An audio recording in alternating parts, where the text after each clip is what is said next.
The spirit woman placed her hands on her head and disappeared back into the ground vent. I noticed the other approaching spirits vanished, and in place of despair, light began to rise on the horizon. I cried for forgiveness, asking God if He could still accept me despite my anger and crude words on earth. Welcome to Let's Lift the Veil. What truly happens when we die? Is it the end, or just the beginning? In this powerful testimony, witness the story of David, a man who crossed beyond the veil and lived a near-death experience that forever transformed his life and vision of the world. Prepare yourself for a journey of light, love, and revelation. Before we begin, make sure to subscribe, like this video, and turn on the notification bell so you won't miss any new near-death experience stories.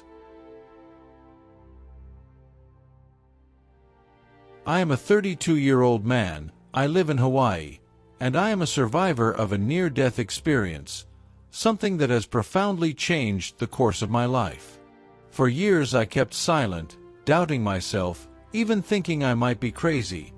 But over time, I came to realize that what I lived was not madness. It was truth, a gift, and a lesson. It was the year 1990, and I was living in the East Bay of Northern California.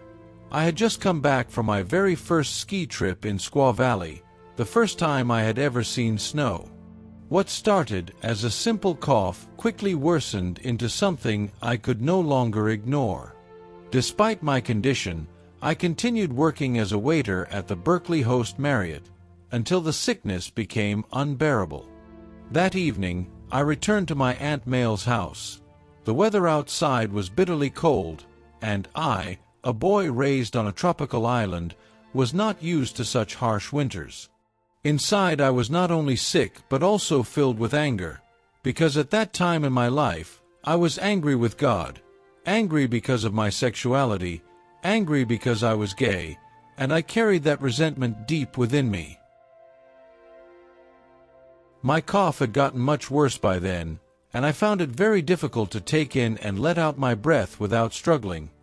At that point, I could vaguely remember someone's personal account of her bout with walking pneumonia when I was eating lunch at the ski lodge in Squaw Valley. I was wrapped in very warm clothing to keep from getting colder. The wind was loud outside, and I kept hearing my father's voice in my head saying, "Boy, what's wrong with you? Don't you know there's no sick in this family?" His voice in my head made me feel strong again. I stood up in attention and answered, "Yes, Dad, I know." I put on my mittens, my winter cap, my shoes, and headed for the door to walk this cold off.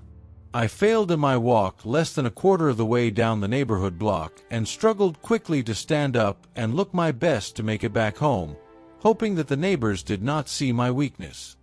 I was dying, and I knew it. A little denial before death is always natural, as it always seems that the experience is very surreal.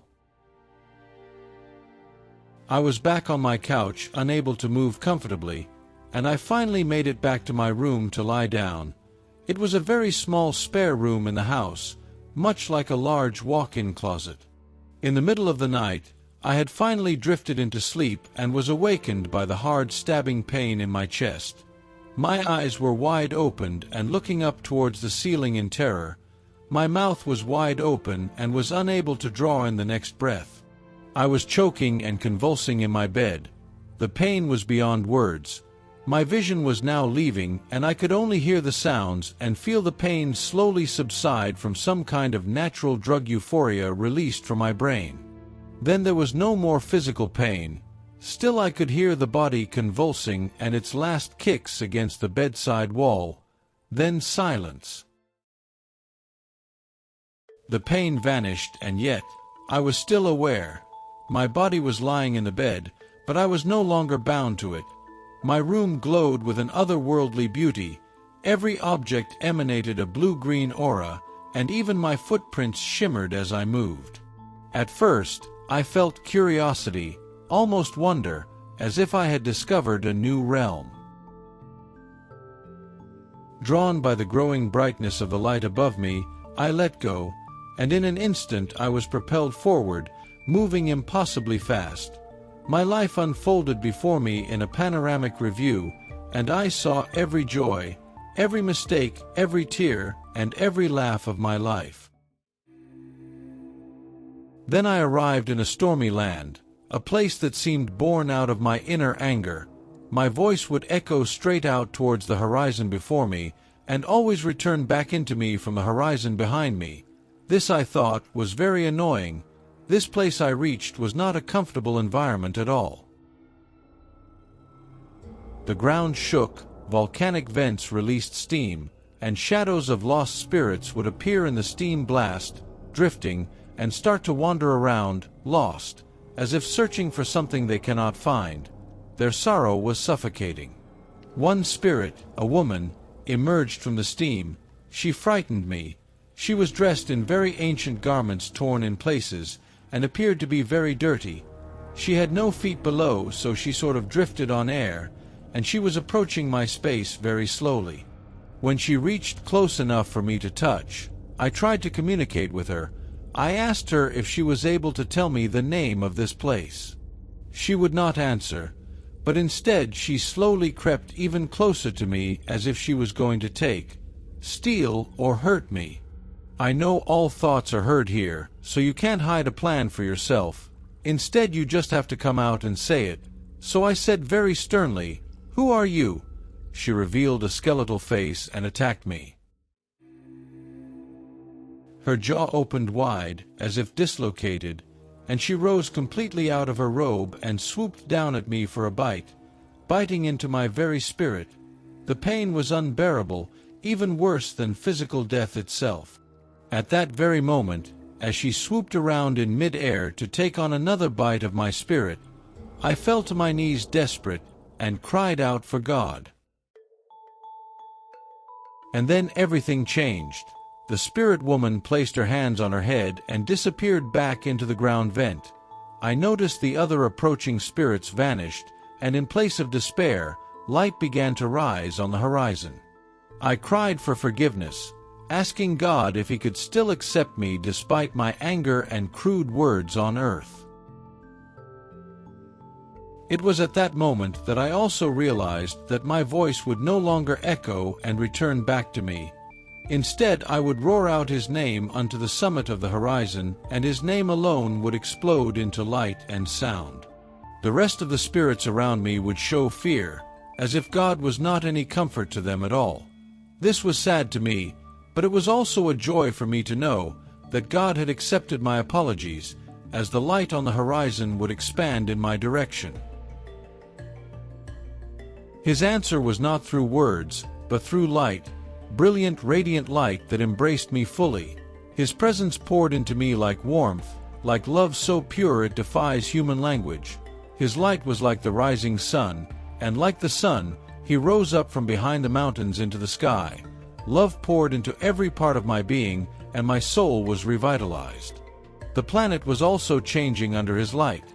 The landscape transformed, dark clouds fled, grass and trees grew before my eyes.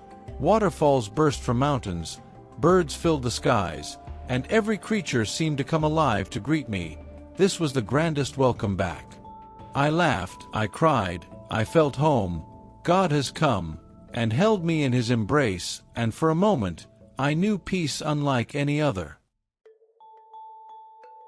But then came the message, "Your time on earth is not finished. Return and live. There's still more for you to learn." I begged to stay, but His will was firm yet filled with love.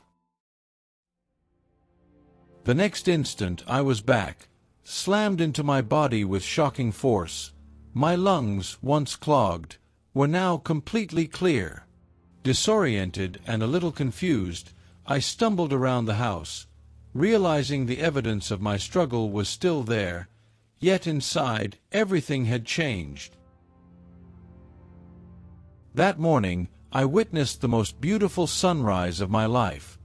The sky, painted in pink and gold, felt like a reminder of His presence.